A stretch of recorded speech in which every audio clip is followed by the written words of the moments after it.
आपातकाल के 50 वर्ष पूरे होने पर संविधान हत्या दिवस के रूप में मना रहा है।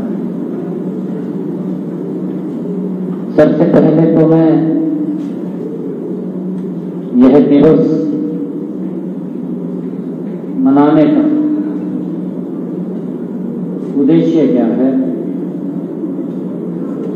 उसके ऊपर आप सब लोगों से बात करना चाहूंगा। मित्रों, हम सब जानते हैं कि 50 वर्ष पहले 25 जून 1975 को हमारे लोकतांत्रिक मर्यादाओं को ताक पर रख करके आपातकाल लागू किया गया था। हमारे संविधान की आत्मा को उसकी हत्या कर दी गई थी, झकझोर करके रख दिया था। इसके लिए जिस प्रकार से संविधान में धारा 352 के तहत ये आपातकाल लगाया गया और इस प्रकार का प्ली दी गई कि आंतरिक संकट है,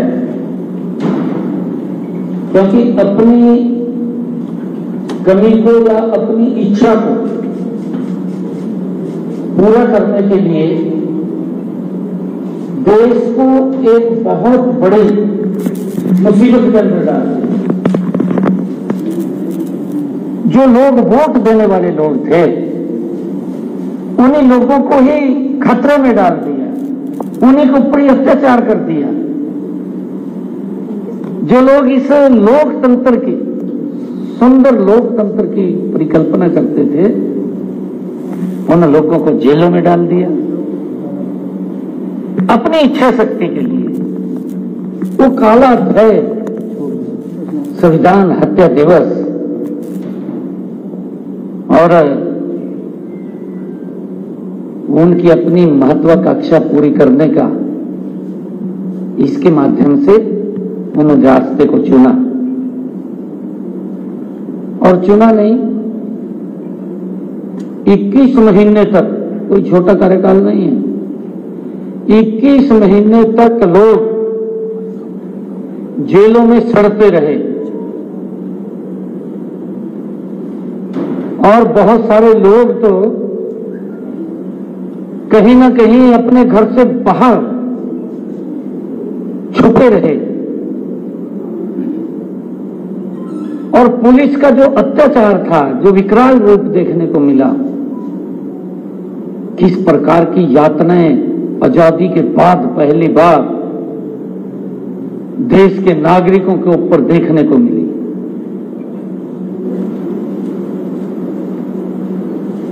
आज ये संविधान हत्या दिवस मनाने का उद्देश्य और लोकतांत्रिक परंपराओं, उनकी प्रक्रियाओं के बारे में आमजन, विशेष करके हमारी आने वाली पीढ़ी, कि उसको उस काल के बारे में जानकारी हो, उस दौर की जानकारी हो जो हमारे पूर्वजों ने अपने शरीर के ऊपर कष्ट सहन किए हैं।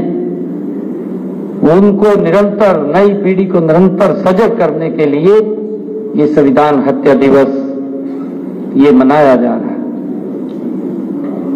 यह दिन हमें यह भी याद दिलाता है कि संविधान देश का सर्वोच्च कानून है और इसका पालन करना और इसकी रक्षा करना हम सब का परम कर्तव्य है। ये किसी एक व्यक्ति का नहीं, इसकी रक्षा और सुरक्षा करना देश के 140 करोड़ लोगों की वो जिम्मेवारी है। हमारे जो संविधान के खिलाफ या उसके मूल सिद्धांतों के उल्लंघन करने वाले कृत्यों को हम नजरअंदाज नहीं कर सकते हैं। उसके बारे में भी हमें ये दिन याद दिलाता है। आज का दिन हमें यह भी याद दिलाता है कि लोकतंत्र और न्याय के मूल सिद्धांतों का उल्लंघन करना देश के लिए कितना खतरनाक हो सकता है। यह दिन संविधान के खिलाफ होने वाले किसी भी साजिश या नीतियों या कृत्यों के प्रति जागरूकता फैलाता है और यह दिन हमें वर्तमान समय में भी लोकतंत्र और संविधान के दुश्मनों के प्रति ये सचेत करता है। ये संविधान हत्या दिवस हमें यह भी याद दिलाता है कि सत्ता का अहंकार और परिवारवाद लोकतंत्र के लिए सबसे बड़ा खतरा है। यह जो संविधान दिवस है, संविधान हत्या दिवस, ये हमें इस बात से भी अवगत कराता है। वह केवल संवैधानिक संकट ही नहीं था, देश का हर नागरिक जानता है। मैंने जैसे कहा भी है कि जब पूरा भारत गुलामी की जंजीरों में जकड़ा हुआ था और आजादी के बाद यह केवल संवैधानिक संकट नहीं था, वह लोकतंत्र की उस प्रक्रिया पर हमला था जो हमें अभिव्यक्ति की आजादी, समानता और न्याय का अधिकार देती है।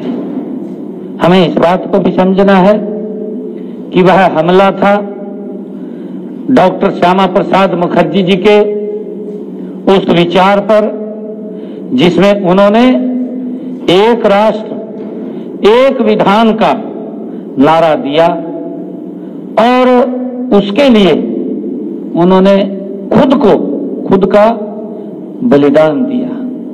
ये उसके ऊपर एक हमला था और हम सब जानते हैं कि इस इमरजेंसी में, इस संविधान हत्या में भी हरियाणा के लोग इस संघर्ष में, हमारे हरियाणा के लोग इस संघर्ष में पीछे नहीं रहे। हम सब जानते हैं कि यहाँ के लोगों ने लोकतंत्र की रक्षा के लिए अपना सर्वस्व वो अर्पित किया है। तानाशाह सरकार के खिलाफ हमारे यहाँ के लोगों ने बुलंद आवाज बन करके उसका विरोध किया है। हमारे हरियाणा के भी बहुत सारे ऐसे लोग थे जो 1975 इमरजेंसी के दौरान जिन्होंने जेलों के अंदर रह करके यातनाएं सही, जिनके अत्याचार किए गए। अगर हम बात करें हरियाणा के अंदर, चाहे जननायक चौधरी देवीलाल जी, वो भी जेल के अंदर रहे हैं। डॉक्टर मंगल सेन जी जेल के अंदर रहे हैं, कितनी यातनाएं सही हैं। हमारे बहुत ऐसे वरिष्ठ लोग जिनको पकड़ करके जेलों में डाल दिया गया, उनके ऊपर अत्याचार किए। ऐसे ऐसे अत्याचार उस समय की कांग्रेस सरकार ने अपनी स्वार्थ की पूर्ति के लिए लोगों के ऊपर ऐसे अत्याचार किए हैं कि इतने बड़े अत्याचार तो अंग्रेजों ने भी नहीं किए। अगर उस समय का काल को याद किया जाए, याद करने मात्र से ही व्यक्ति के रोंगटे खड़े हो जाते हैं। और जिन लोगों के ऊपर ये बीती है, ये उनकी क्या उनके साथ हर्ष किया है, अकल्पनीय है। आजकल हम पूरा देश देख रहा है कि कुछ लोग जो संविधान की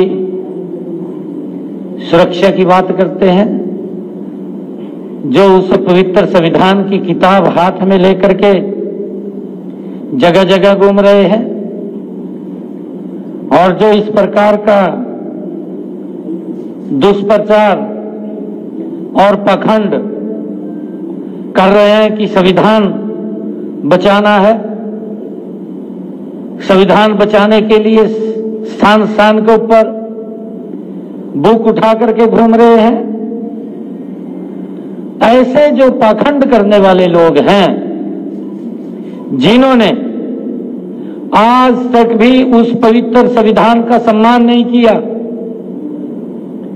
जो आजादी के बाद हमारे रणबांकुरों ने इस पवित्र संविधान को दिया है,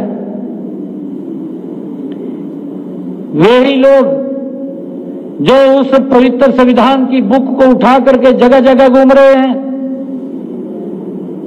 वो डॉक्टर भीमराव अंबेडकर, भारत रत्न बाबा साहेब जी के लिखे हुए संविधान को आज खतरे में बता रहे हैं। जिन लोगों ने आज तक ना संविधान का सम्मान किया, ना डॉक्टर भीमराव अंबेडकर जी का सम्मान किया, अगर जिन लोगों ने 3-4 पीढ़ियां आप देख लीजिए, अगर सम्मान सिर्फ किया है तो अपने परिवार का किया है, ना देश का सम्मान, ना देश के लोकतंत्र का सम्मान, ना हमारी संवैधानिक पीठों का सम्मान। जो कांग्रेस के डीएनए के अंदर शुरू से है, आज तक वही डीएनए उनके खून के अंदर है।